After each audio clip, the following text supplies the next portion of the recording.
What's up, guys? What's going on? I'm Paul. This is Paul and Theology's Daily Devotional, man, and we are going through the book of John. We're in John chapter 21, verse 13 and 14 today. 13 and 14.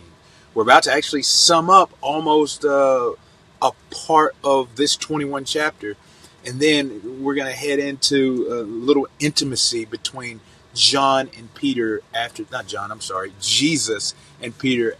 So this is kind of the finishing of this part of the story.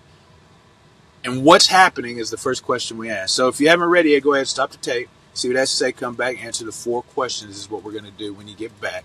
And if you have already read it, then you don't have to come back. We can just continue on, and we will answer those questions. And the first question we always ask is what's going on in the scriptures?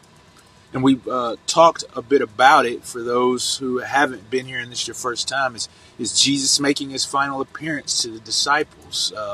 His third appearance is what John is about to say. And it says after they came to the shore and they hung out with Jesus, Jesus asked them, said, "Come eat, man, sit down." And then it says that he broke bread with them. It says that he took the bread and he gave it to the disciples.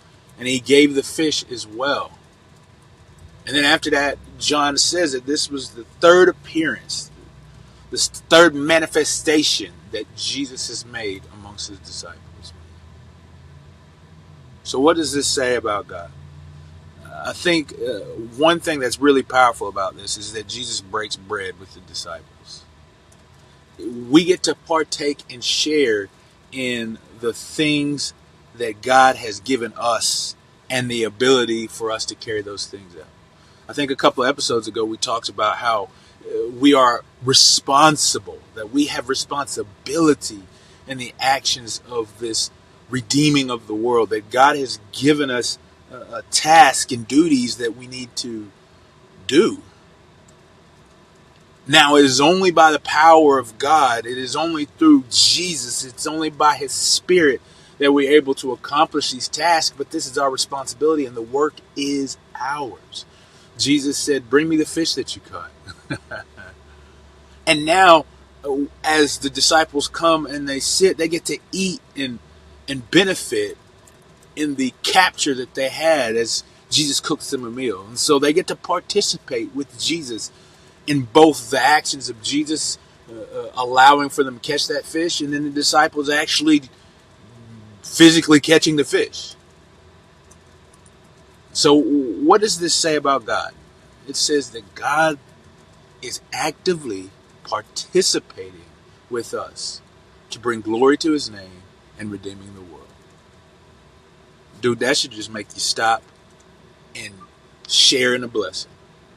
Because God, in his sovereignty, his wisdom, his power, his strength, his might, his love, his grace, has allowed man, fallen man, to participate in the redemption of the world.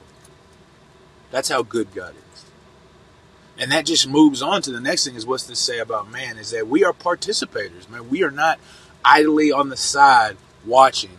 God has given us a role and we are to carry that out. He has purposed us with something and we are to do it. That's super awesome because we don't deserve it, but God has given us this privilege to carry out, man. And so I pray that you would carry out this privilege. I pray that I would carry it out, take this responsibility that God has given me and then do it and rejoice as I get to partner with the King of the universe. So how do we apply these truths to our lives, man? Well, knowing that God is actively seeking to participate with us, and knowing that it's our responsibility and that we actually get to benefit and reap and work with the Lord. Let's do it, man. What is God aiming for you to do today?